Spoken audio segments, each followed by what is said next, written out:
Godavari chamber of commerce భవన నిర్మాణానికి వర్తక సంఘాలు ముందుకు వచ్చి వారి వంతు సహాయ సహకారాలు అందించాలని chamber president Granthi Babji building committee chairman doctor Badam Balakrishna పిలుపునిచ్చారు. కాకినాడ దేవాలయం వీధిలో గల వెంకీ రెసిడెన్సీలో the Godavari chamber of commerce executive committee సమావేశం జరిగింది.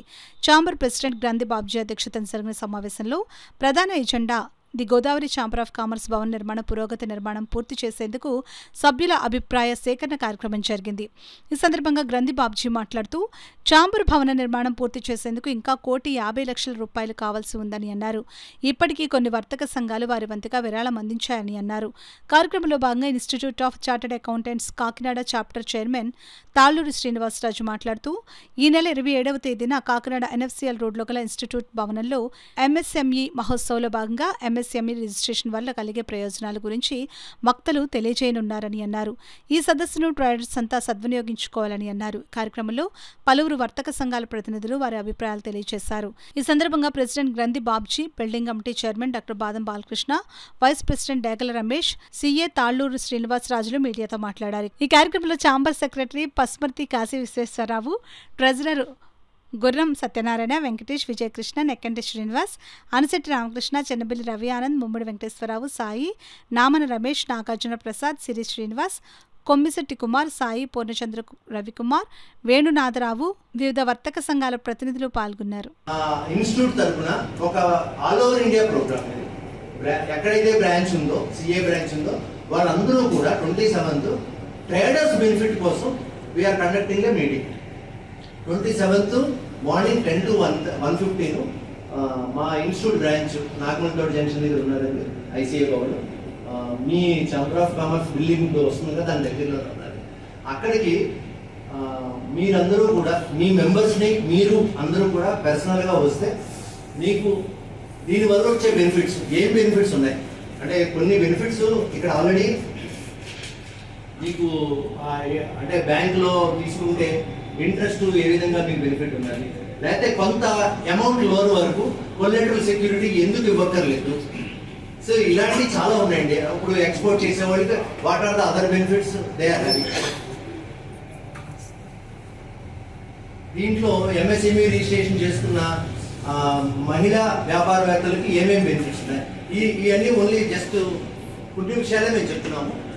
డీటెయిల్డ్ డిస్కషన్ ఒక 3 hours మీకు చెప్పడం కోసం మేము హైదరాబాద్ నుంచి ఒక ఫ్యాకల్టీ రిసోర్స్ పర్సన్ తీసుకొస్తాం.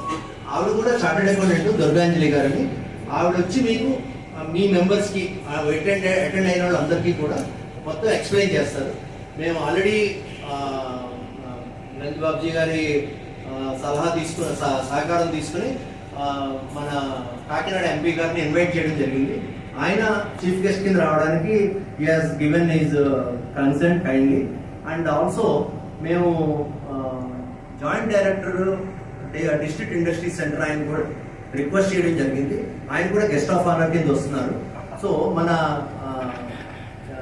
అసోసియేషన్ తరఫున, మా అసోసియేషన్ తరఫున గ్రంథి బాబ్జీ గారిని కూడా ఛాంబర్ ఆఫ్ కామర్స్ ప్రెసిడెంట్ కెపాసిటీలో ఆ రోజు మీటింగ్కి ఇచ్చేయమని చెప్పి కోరాము. ఆయన కూడా ఈ కైండ్లీ యాక్సెప్టెడ్. సో మీరందరూ కూడా మీ మెంబర్స్ని ఎంకరేజ్ చేసి మీరందరినీ ఆ రోజు పంపించగలిగితే వాళ్ళందరికీ కూడా ఇందులో మెంబర్స్కి బెనిఫిట్ తప్పించి వేరే విధంగా ఇతరత్రా ఏమీ కూడా వేరే అంటే అదర్ ఇంటెన్షన్స్ ఏమీ లేవు. ఓన్లీ మెంబర్స్ కి అంటే ఎంతమంది బిజినెస్ చేసే మెంబర్స్ అందరికీ కూడా, బిజినెస్ చేసే పీపుల్ అందరికీ కూడా ఎంత బెనిఫిట్ వస్తుంది దీనివల్ల. చాలా మందికి ఎంఎస్ఎంఈ రిజిస్ట్రేషన్ గురించి, ఎంఎస్ఎంఈ బెనిఫిట్స్ గురించి తెలియదు. కాబట్టి ప్రత్యేకంగా ఈ కార్యక్రమం మా institute Delhi office guide lines ప్రకారం కండక్ట్ చేస్తాం. సప్లై కంపెనీ వాళ్ళు 15 లక్షలు ఇచ్చారు. అలాగే హోల్సేల్ చెప్పారు. హోల్సేల్ కిరాణా మర్చెంట్స్ అసోసియేషన్ మా భూస్వామి గారు సెక్రటరీ, నేను ప్రెసిడెంట్, మేము కూడా 15 లక్షలు ఇవ్వడం జరిగింది. ఇలాగ స్తోమత ఇంకా స్తోమతున్న అసోసియేషన్ చాలా ఉన్నాయి.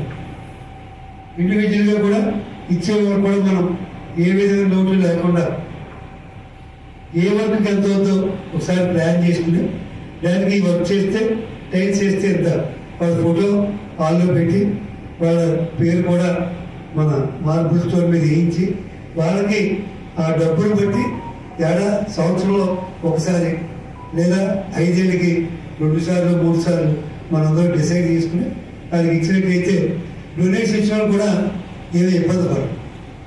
అది మనం ఫుల్ ఫ్లెడ్జ్డ్గా చేసి వాళ్ళకి కమిటీ నుంచి వాళ్ళకి ఒక ఆథరైజేషన్ లెటర్ ఇస్తే మొన్న కూడా మన రత్నాజీ గారి టీము లెటర్స్ ఇవ్వడం జరిగింది.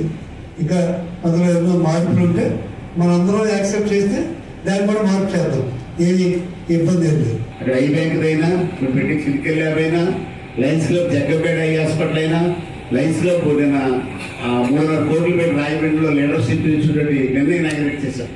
బుజ్జయ్య చౌదరి గారు అక్కడ ఎమ్మెల్యే గారు కూడా వచ్చారు. ఇలాగా కట్టడం వల్ల ఎంతో కొంత నాకు పూర్తిగా అనుభవం ఉంది. నేను అవన్నీ చూసుకునే పరిస్థితి లయన్స్ క్లబ్ బిల్డింగ్ ఒకటి అది కూడా ఒక ఫ్లోర్ వేయించడం జరిగింది ఇలాగా. కాబట్టి ఈ కష్టాలు నష్టాలు ఎప్పుడు ఉండేవే, బట్ అవకాశాలు మాత్రం తక్కువ వస్తాయి. చాలా మంది అనుకుంటారు తర్వాత ఇద్దామన్నా అక్కడ అవకాశం ఉండకపోవచ్చు.